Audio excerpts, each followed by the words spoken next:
أعوذ بالله من الشيطان الرجيم. بسم الله الرحمن الرحيم. ولقد يسرنا القرآن للذكر فهل من مدكر.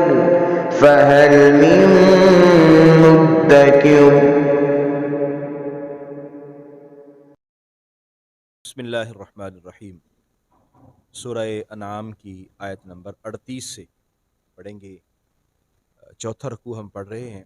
سورہ انعام کا 7واں پارہ ہے. اعوذ باللہ من الشیطان الرجیم. بسم اللہ الرحمن الرحیم. وما من دابۃ فی الارض ولا طائر یطیر بجناحیہ الا امثالکم ما فرطنا فی الکتاب من شیء ثم الی ربہم یحشرون.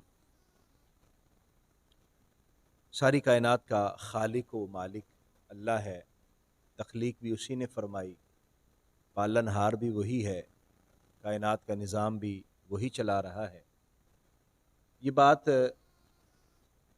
ان مشرکین کو سمجھ میں نہیں آ رہی تھی جنہوں نے بتوں کو اپنا سب کچھ سمجھا ہوا تھا اور اسی کے سامنے، بتوں کے سامنے اپنا سر ٹیکتے، اپنا ماتھا ٹیکتے اور انہیں کو اپنا خدا سمجھتے.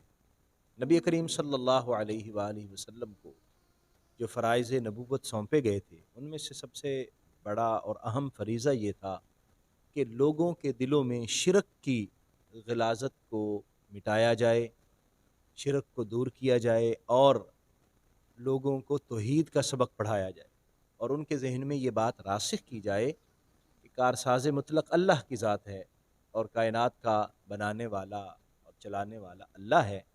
یہ بت جن کو تم خود اپنے ہاتھوں سے تراشتے ہو یہ تمہارے مقدر کے لکھاری نہیں ہیں اور نہ ہی تمہاری ضروریات کو پورا کرنے والے. ہم اس وقت دنیا میں دیکھ رہے ہیں کہ کتنے انسان بستے ہیں. اس وقت بھی بہت سارے انسان بستے تھے.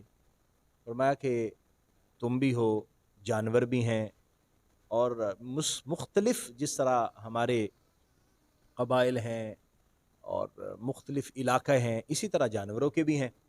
اللہ سب کو رزق عطا فرماتا ہے، اللہ کریم سب کو پال رہا ہے، اس کے لیے کوئی مشکل بھی نہیں ہے، اس کو کوئی دشواری بھی نہیں. وما من دابۃ فی الارض، اور زمین میں کوئی بھی جانور چلنے والا نہیں ہے. ولا طائر، اور نہ ہی کوئی پرندہ ہے. یطیر بجناحیہ، جو اپنے پروں سے اڑ رہا ہو. الا امثالکم، مگر تمہاری ہی مثل ان کی بھی امتیں. جس طرح ہمارے قبائل، ہمارے خاندان اور مختلف جگہوں پر، مختلف علاقوں پر بسنے والے ہم انسان زندگی بسر کرتے ہیں، اللہ تبارک و تعالیٰ نے مختلف پرندے، مختلف جانور بھی پیدا فرمائے. اور اب تو باقاعدہ طور پر بہت تفصیلی تحقیق ہو چکی ہے، لیکن پھر بھی اس کے باوجود سائنسدان، ریسرچر خود اس بات کے قائل ہیں اور اس بات کو تسلیم کرتے ہیں کہ جتنا کچھ ہم دریافت کر چکے ہیں ابھی اس سے بھی زیادہ بہت کچھ پڑا ہوا ہے. ابھی پتہ نہیں کتنے جانور دریافت نہیں ہوئے، کتنے پرندے دریافت نہیں ہوئے. کیسی کیسی اللہ کی مخلوق ہے. انسان دنگ رہ جاتا ہے اور حیران رہ جاتا ہے کہ اللہ تعالیٰ نے کس طرح کی تخلیق فرمائی ہے.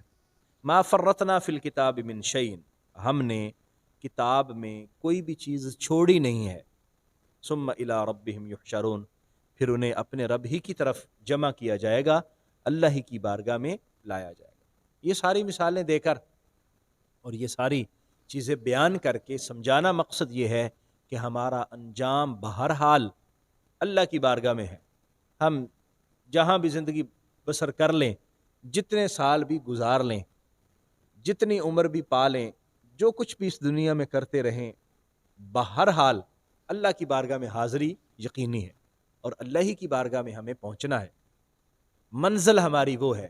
ہم جدھر مرضی گھومتے رہیں، پھرتے رہیں، جدھر مرضی جو ہے وہ منہ اٹھا کے چلے جائیں، بالآخر اللہ کی بارگاہ ہے اور وہیں حاضر ہونا ہے، تو پھر کیوں نہ ہم اس بارگاہ میں حاضری کے لیے اپنی کوشش کرتے رہیں، اس بارگاہ میں حاضری کے لیے اپنی تیاری بھی کرتے رہیں، اور اس دنیا سے گزرتے ہوئے آخرت کے لیے ساز و سامان جمع کرتے رہیں، جو کہ نیکیوں کی صورت میں اور اللہ کی اطاعت اور فرما برداری کی صورت میں ہو۔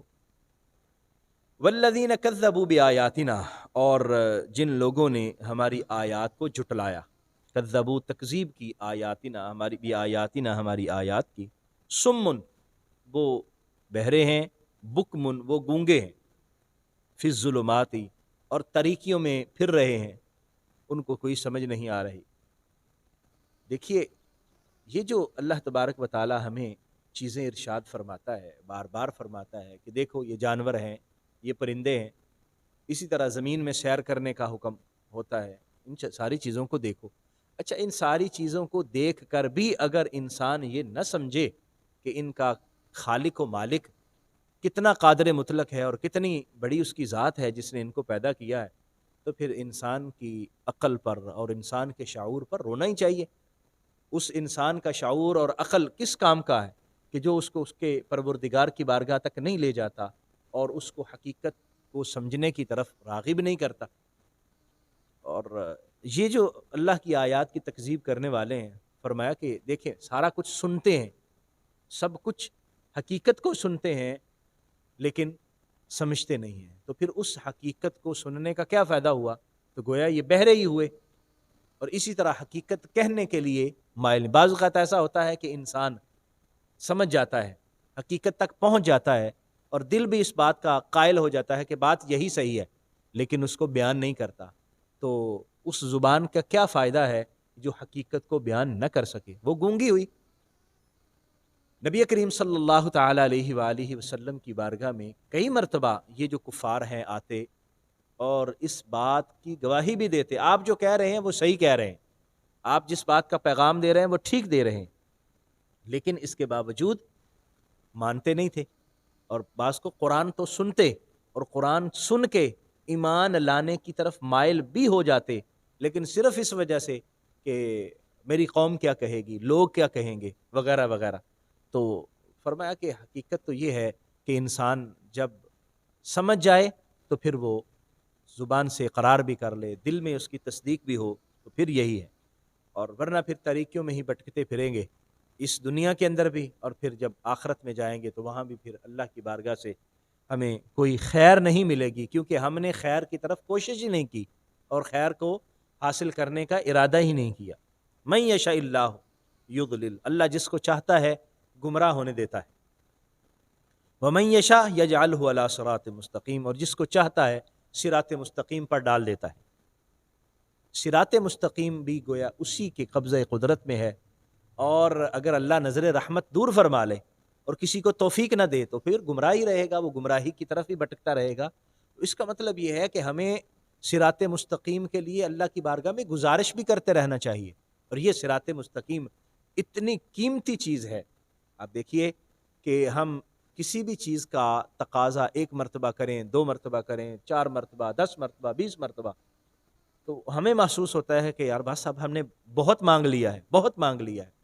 لیکن صراط مستقیم ایسی قیمتی چیز ہے کہ ہمیں ہر نماز کی ہر رکعت کے اندر مانگنے کا حکم دیا گیا، اہدنا الصراط المستقیم، صراط مستقیم کی دعا مانگو، صراط مستقیم۔ گویا کہ ہمیں ایک تو صراط مستقیم کو چھوڑنا بھی نہیں ہے اور صراط مستقیم کی دعا کو بھی نہیں چھوڑنا۔ اللہ تعالیٰ نے اہتمام ایسا فرمایا کہ جو نماز پڑھے گا وہ نماز پڑھتے ہوئے صراط مستقیم پر ہے۔ اب صراط مستقیم پر تو آ گیا، اب اللہ کی بارگاہ میں یہ بھی دعا مانگے کہ مالک یہ جو قیمتی رستہ تو نے مجھے عطا فرمایا ہے یہ ہمیشہ میرے پاس رہے اور مجھ سے کبھی چھن نہ جائے، شیطان کبھی مجھے اس سے ادھر ادھر نہ کر دے، گمراہ نہ کر دے۔ اس لیے یہ اللہ تبارک و تعالیٰ کی طرف سے انسان کے لیے بہت بڑا تحفہ ہے، اللہ جس کو صراط مستقیم عطا فرما دے تو یہ بھی اس کی توفیق ہے، یہ بھی اس کا کرم ہے، اور اگر وہ نظر کرم نہ فرمائے تو انسان کبھی بھی ہدایت یافتہ نہیں ہو سکتا، اس کی مہربانی ہے۔ اسی لیے اسی کی بارگاہ میں ہی گزارش کرتے رہنا چاہیے، مگر مالک تو ہی صراط مستقیم عطا بھی فرما اور اس پر مستقل چلنے کی ہدایت اور توفیق بھی عطا فرما۔ قل ارأیتکم ان اتاکم عذاب اللہ، فرمائیے مجھے بتاؤ تم اگر تمہارے پاس اللہ کا عذاب آ گیا، اتاکم عذاب اللہ، اللہ کا عذاب تمہارے پاس آ جائے، او اتتکم الساعہ، یا قیامت یکدم آ جائے، قیامت آ جائے، اغیر اللہ تدعون، کیا پھر بھی تم اللہ کے غیر کو پکارو گے؟ اللہ کے غیر کو آوازیں دو گے، اللہ کا عذاب آ جائے گا تو کیا کرو گے؟ اللہ سے گزارش کرو گے کہ مالک عذاب کو دور کر دے۔ اور یہ بعض مواقع ایسے آئے کہ عرب کے لوگ جو بت پرست تھے وہ خود مشکل حالات آ جاتے اور کبھی تنگ دستی ہو جاتی یا قحط پڑ جاتا، بارش نہیں ہوتی، تو پھر صدقے دل سے اللہ کی بارگاہ میں گزارش کرتے، یا اللہ تو بارش نازل کر۔ اور اللہ تعالیٰ نے قرآن مجید میں بعض کفار کا واقعہ بھی ذکر کیا ہے کہ جب سمندری سفر کر رہے تھے اور وہاں پر طوفان آ گیا اور صورتحال کوئی سجائی نہیں دی، پھر اللہ کو پکارا، یا اللہ تو اس مشکل سے ہمیں نکال دے۔ اللہ نے مشکل کو ٹال دیا، جب کنارے پہ آ گئے، آگے پھر بت پرستی شروع کر دی۔ تو اللہ تبارک و تعالیٰ نے ارشاد فرمایا، مجھے یہ ذرا بتائیے، اگر اللہ کا عذاب آ جائے گا یا قیامت آ جائے گی تو کیا کرو گے؟ اللہ کو ہی پکارو گے نا، تو پھر کیوں ہم ادھر ادھر بھاگتے پھرتے ہیں؟ پھر اللہ ہی کو پکاریں، جب اصل میں حقیقی کارساز وہی ہے اور کرم وہی فرمانے والا ہے، تو اسی کی بارگاہ میں گزارش کریں، ان کنتم صادقین، اگر تم سچے ہو۔ بل ایاہ تدعون، بلکہ اسی کو ہی تم پکارتے ہو، فیکشف ما تدعون الیہ، اور وہ دور کر دیتا ہے جس کی طرف تم اس کو پکارتے ہو، ان شاء، اگر وہ چاہے، وتنسون، اور تم بھول جاؤ گے، ما تشرکون، جو تم شرک کرتے ہو۔